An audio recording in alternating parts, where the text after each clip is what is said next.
রাসূল করিম সাল্লাল্লাহু আলাইহি ওয়াসাল্লাম প্রেরিত হয়েছেন উৎকর্ষ চরিত্রের অধিকারী। যে সময় মানুষের চরিত্রের কোনো খালাই ছিল, মানুষের চরিত্র দেখলে পশু পর্যন্ত ইষ্টনিষ্ঠ হয়ে যেত। মানুষের চরিত্রের সীমালঙ্ঘনের কাছে পশু পর্যন্ত হার মানিয়েছিল। ঠিক সে মুহূর্তে আল্লাহ রাব্বুল আলামিন এমন একজন মানুষকে প্রেরণ করেছেন যিনি চারিত্রিক সর্বোচ্চ শিক্ষায় উন্নীত ছিলেন, চরিত্রের সর্বোচ্চ চূড়ায় আরোহণ করেছিলেন। আল্লাহ তাআলা বলেন, ওয়া ইন্নাকা লাআলা খুলুকিন আযীম। হে আমার হাবিব, আমি আপনাকে এমন চরিত্র দিয়েছি যে চরিত্র চরম উৎকর্ষতা লাভ করেছে। হাজিরিন, আল্লাহ রাব্বুল আলামিন পৃথিবীতে নবী পাঠান ইলেকশনে না সিলেকশনে? আপনারা কি আমার কথা বুঝতে পেরেছেন? আল্লাহ তাআলা নবীদেরকে ইলেকশনে নির্বাচন করেছেন না সিলেকশনে? সিলেকশন। আল্লাহ রাব্বুল আলামিন পৃথিবীতে যত নবী এবং রাসূলকে পাঠিয়েছেন, সকল নবী এবং রাসূলকে তিনি সিলেকশনে মনোনীত করেছেন।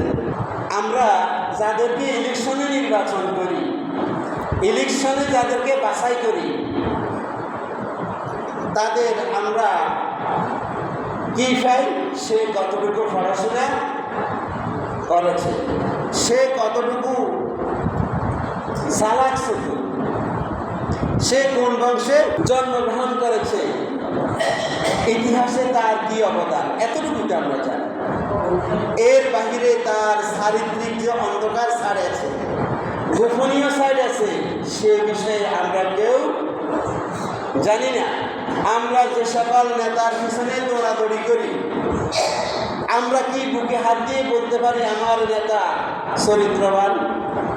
যদিও কর্মীরা বলে আমার নেতার চরিত্র, আমার ভাইয়ের চরিত্র ফুলের মতো পবিত্র, বলে না? আসলে কি ফুলের মতো পবিত্র নেই? যারা নেতা তাদেরকে যদি আপনি অনুবীক্ষণ যন্ত্র দিয়ে বিশ্লেষণ করেন, যাচাই করেন, গোষ্ঠী পাথরে আপনি যদি ঘষা দিয়ে দেখেন, দেখবেন যে টিকানো মুশকিল। আপনি শতের মধ্যে, হাজারের মধ্যে 2-4 জন টিকানো মুশকিল হবে। কিন্তু বিশ্বনবী মুহাম্মদুর রাসূলুল্লাহ সাল্লাল্লাহু আলাইহি সাল্লামকে লক্ষ লক্ষ কোটি কোটি মানুষ তার জন্ম থেকে শুরু করে আজকের এই সময় পর্যন্ত 1450 বছর পর্যন্ত মানুষ তাকে কষ্টি পাথরে যখনই বসে শুধু প্রাণ দেয়। বিশ্বনবী সাল্লাল্লাহু আলাইহি সাল্লামের চরিত্রকে যখনই কষ্টি পাথর দিয়ে ঘষা দেয়, তখন কি বের হয়? সুগন্ধি বের হয়। কোনো স্পোর্ট, কোনো কালিমা বিশ্বনবী মুহাম্মদ সাল্লাল্লাহু আলাইহি সাল্লামের জীবনকে, বিশ্বনবী সাল্লাল্লাহু আলাইহি সাল্লামের চরিত্রকে স্পর্শ করতে পারে নাই।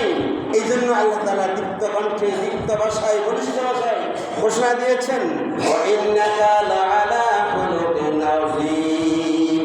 হে আমার হাবিব, আপনাকে আমি যে চরিত্র দিয়েছি, আপনার চরিত্র সর্বোচ্চ চূড়ায় আরোহণ করেছে। তাহলে বলছিলাম, আল্লাহ রাব্বুল আলামিন সিলেকশন করেছেন যাকে কোনো পাপ, কোনো কালিমা স্পর্শ করে নাই তাকে। প্রিয় হাজিরিন, একজন মানুষের গোপনীয়তা প্রকাশ পায় তার ড্রাইভারের কাছে। যত এমপি আছে, যত মন্ত্রী আছে, ওদের চরিত্রের কি অবস্থা কে জানে? তার ড্রাইভারে জানে, তার পিএসএ জানে। এ কার সাথে কথা বলে, কোথায় রাত্র কাটা কে জানে? তার পিএস জানে, তার ড্রাইভার জানে। আর একজন জানে, সে হচ্ছে তার স্ত্রী। আমাদের কার চারিত্রিক কি অবস্থা সবসাথে কে ভালো জানে? চারিত্রিক সবসাথে গোপন বিষয় কে জানে? স্ত্রীরা জানে। এই জন্য পৃথিবীতে যত পীর মুহাফিজ দেখবেন, ওই পীরদের মুরিদ সবাই হলেও তাদের স্ত্রী কিন্তু তাদের মুরিদ হয় না। আপনি পৃথিবীতে একজন পীরকে দেখাইতে পারবেন যার স্ত্রী তার মুরিদ? দেখাইতে পারবেন? কোন পীরের কাছে তার স্ত্রী মুরিদ হয় না, কারণ তার গোপনীয়তা কে জানে? স্ত্রী জানে। এই জন্য বলা হয় পীর চেনে না মা, পীর চেনে না গা, পীর চেনে না ঘরের জননা। আমি কি কথা বুঝাইতে পারছি? আপনি যত বড় হুজুর হন, যত বড় ফিসাব হন, আপনার মার কাছে আপনি আব্দুল্লাহ, আপনার মায়ের কাছে আপনি আব্দুর রহমান, আর আপনার গ্রামের লোকের কাছে অমুকের ছেলে, আর আপনার স্ত্রীর কাছে আঙ্গরে ভাতেন। এক ফিরসাব, ওনার চতুর্দিকে যশোদি, সবাই ওনাকে মূল্যায়ন করে, কিন্তু তার স্ত্রী তাকে মূল্যায়ন করে না, তার স্ত্রী তাকে দাম দেয় না। একদিন ফিরসাব আক্ষেপ করে বলল, সবাই আমারে ফির হিসাবে সম্মান করে মূল্যায়ন করে, আর তোমার কাছে আমি দাম পাইলাম না, তোমার কাছে আমি কখনো মূল্যায়িত হইলাম না। তো স্ত্রী বলল, তুমি কি ফিরেছ? তোমারে কোনোদিন আকাশে উঠতে দেখি নেই,